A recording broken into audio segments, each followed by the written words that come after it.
Imagine waking up and feeling nothing. You're 25, 35, maybe even 45 years old. You've got a job that pays the bills, but it slowly drains your soul.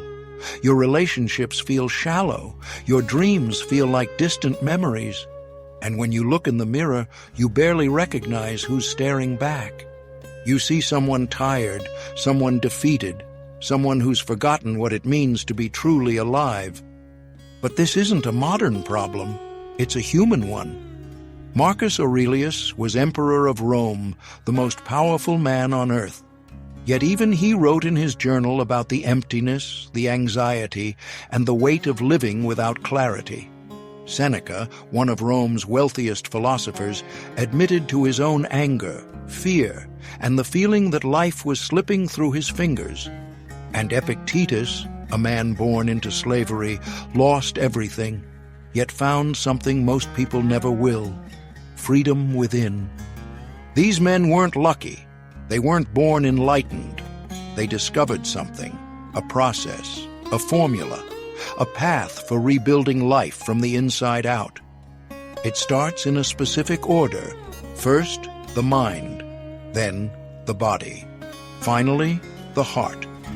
3 brutal rules. Brutal because they demand total responsibility.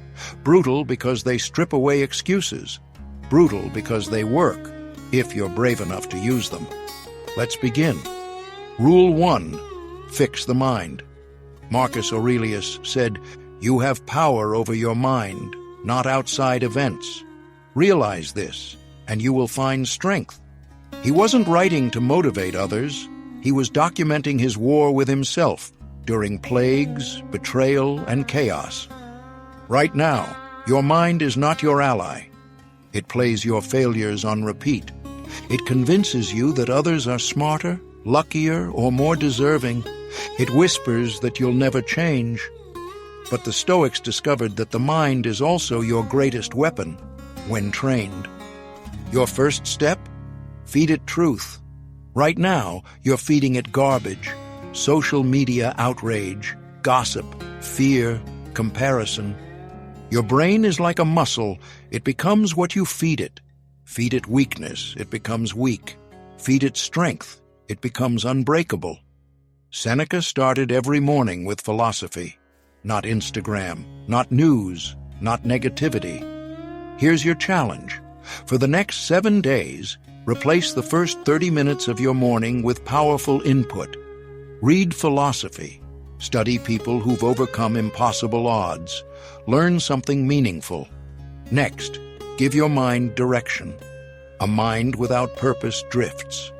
Epictetus said, "First say to yourself what you would be. Then do what you have to do." Most people set goals for what they want to have, but lasting transformation comes from deciding who you want to be.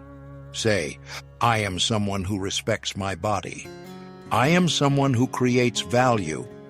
I am someone who follows through." Your mind will search for evidence to prove whatever identity you choose. Choose powerfully. Write this sentence and finish it. I am becoming, not someday, today, this very moment. Now, break your mental prison. The biggest cage you live in isn't physical. It's made of beliefs. I'm not smart enough. It's too late. I could never do that. These are stories you've inherited. They're not facts. Identify 3 beliefs holding you back, then rewrite them. I can't start a business because I don't have money becomes I'm learning how to start with what I have. I'm not disciplined becomes I'm building discipline through daily actions. It's too late becomes every moment is a new beginning. Your mind will resist. That's normal. But comfort is the enemy of growth. Here's your mental training ritual. Each morning, write down 3 empowering thoughts and 3 limiting ones. Catch and replace the negative ones throughout the day. Each night, reflect. When did your thoughts help you? When did they hold you back? This is not about positive thinking. It's about disciplined thinking. You don't control everything, but you control how you think. and that's enough. Write this down. My mind is my kingdom, and I am its ruler. Rule 2. Fix the body. Here's a truth most people avoid. Your body is betraying your dreams. You want to wake up early, but your body craves the snooze button. You want to be focused, but your body's exhausted. You want confidence, but your body feels heavy and stuck. The Stoics understood. Your body isn't just a shell, it's the foundation of your will. Marcus Aurelius trained his body like a soldier, not for vanity, but because he knew a weak body creates a weak mind. Seneca said, "Every new beginning comes from some other beginning's end." Ending your war with your body is step 1. Start by nourishing it. Your body isn't a garbage disposal. That donut isn't just about your waistline. It affects your focus, mood, and self-belief. Before every meal, ask yourself, will this help me become who I want to be? Not perfect eating, conscious eating. Next, move your body. You don't need a gym. You need movement. Your body was built to move, and when it doesn't, your emotions stagnate. Even Epictetus, physically disabled, knew movement was essential for the spirit. Move every day for at least 20 minutes. Walk, stretch, do push-ups, take the stairs. What you do matters less than the fact that you do it daily, because motion builds momentum, and momentum builds belief. Now, the hardest part? Embrace discomfort. The Stoics practiced voluntary discomfort, cold baths, sleeping on hard ground, fasting, not because they liked pain, but because they knew pain was a teacher. Discomfort builds trust with yourself. Every time you push through resistance, when you take that cold shower, lift that weight, eat the vegetable, you're telling your body, I do what I say I'll do. Start today. Choose one act of discomfort every single day. Write this down. My body is my temple, and I am its devoted guardian. Rule 3. Fix the heart. This is the most painful, because it's not about muscles or mindset. It's about what you've buried. Your emotional heart, your capacity for love, connection, purpose. It's been damaged. Not by romance, but by years of disappointment, betrayal, and settling. You've become numb to avoid pain. But numbness doesn't just block pain. It blocks everything: joy, passion, wonder, meaning. Marcus Aurelius was betrayed by those closest to him. Yet he wrote, "Be like the rocky headland on which the waves crash, but which stands firm." He understood. A strong heart doesn't avoid pain. It stays open through it. To fix your heart, start here. Get honest. Ask yourself, if I knew I couldn't fail, what would I spend my life doing? What am I pretending not to care about that actually matters? Who am I when nobody's watching? These questions cut through the performance, through the mask, through the lies.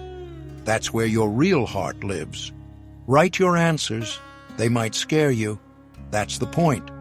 Next, forgive. You're carrying weight that's not yours anymore. Old anger, guilt, resentment, shame. Forgiveness isn't about letting others off the hook.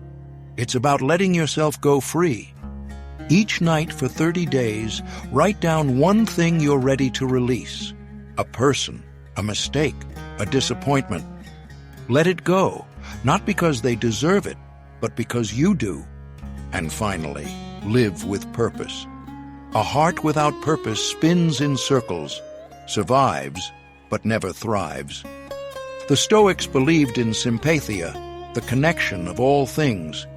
Your deepest purpose is tied to service. Ask yourself, when do I feel most alive? When does time disappear? How can I use that energy to help others?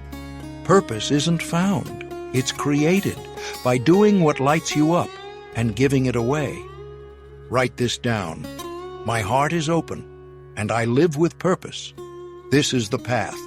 Fix the mind, and you'll find clarity. Fix the body, and you'll unlock power. Fix the heart, and you'll awaken meaning. This is not a one-time change. It's a cycle. When the mind is clear, the body follows. When the body is strong, the heart opens. When the heart is alive, the mind sharpens. This is the formula. This is the way. No, it's not easy. The Stoics struggled too. Marcus battled doubt. Seneca battled desire. Epictetus battled pain. But they showed up. Every day, every choice, and they rewrote history. You don't need to be perfect. You need to begin. So start now. Which will you fix first? Your mind, your body, or your heart? Drop it in the comments. Then go live it. Because your transformation starts the moment you decide you're done settling. Go rebuild yourself and show the world what you're made of.